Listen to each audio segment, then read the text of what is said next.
OK，今日我哋繼續嚟紫微斗數。今日同大家分享一個案例分析。咁呢個命盤呢，就係我老師嘅命盤。咁我老師呢，出生地係非常之偏僻嘅。咁出生喺呢種偏僻地方嘅命盤係要點睇嘅呢？咁當然啦，出生偏僻，當然係佢住嘅地方即係田宅啦，可能係同交友三方破咗嘅。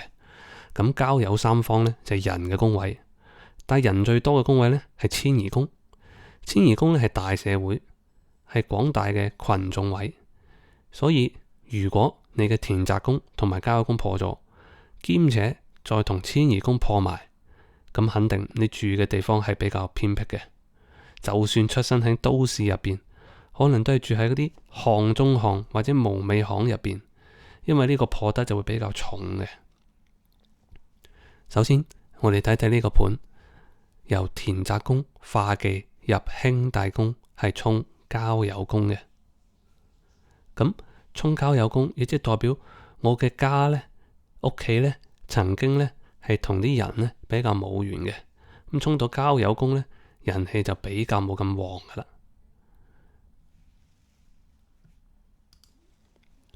咁化忌之後呢，可以轉忌，咁我哋就會兄弟宮轉忌新文昌忌入去父母宮啦。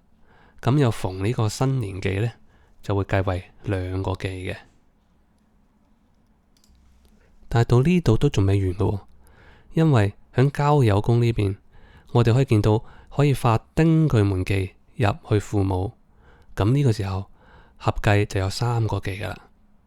咁當然我哋回顧一下，假如我哋嘅中途落點宮或者係最終落點宮呢，係逢生年忌，唔單止係要加一忌嘅，仲需要再轉忌一次，要將忌嘅能量呢就傳輸到下一宮。咁呢個係要轉嘅，但係而家暫時 hold 住先，因為下邊仲有可以睇嘅。咁跟住呢，三忌呢其實已經代表係破噶啦，狀況係不佳噶啦，係一個事態嚴重程度嘅一個重要嘅分水嶺。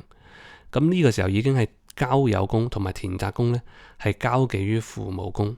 而且仲係三忌添，呢度係已經交忌，合計已經有三個忌噶啦。咁但係呢個時候仲可以點啊？遷移宮再可以化忌入去子女宮，咁呢個係會沖到田宅宮嘅。咁子田線呢，呢度就會多咗一忌啦。咁而家呢 totally 就係田宅宮啦、交友宮啦同埋遷移宮呢，已經係破喺呢個父母宮噶啦。咁我哋啱先已經講咗啦，佢呢度係再轉忌噶嘛。好，呢個時候就開始轉忌啦。咁我哋就會癸貪狼，癸貪狼呢就會忌入去命宮啦。命宮呢有一個忌出嘅，忌出到對宮。